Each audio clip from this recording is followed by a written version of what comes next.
Sir আর 10 minute ওদের থামান, আমি এক্ষুনি আসছি। ঠিক আছে, কিন্তু তাড়াতাড়ি আসো।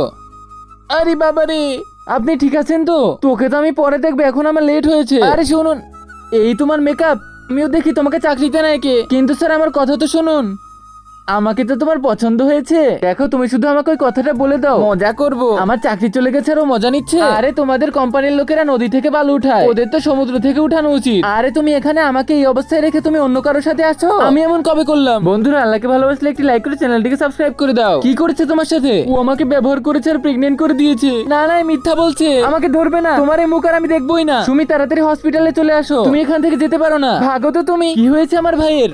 ওই একটু চক্কর চলে এসেছিল। মা, তোমার ভাইয়ের চিকিৎসার জন্য টাকা লাগবে, আমাকে টাকাটা দিয়ে দাও। ও তো ঠিকই আছে, তুমি তোমার ভাইকে এই অবস্থায় দেখতে পারো, কিন্তু টাকা দিতে পারবে না। আমার কাছে এত ফালতু টাকা নেই। তো এটা কি? আমার জমানো টাকা এভাবে নষ্ট করব না। সুমির কাছ থেকে সরে যাও, তাহলে ভালো হবে না। তুমি কে? আমি ওর হবু বর।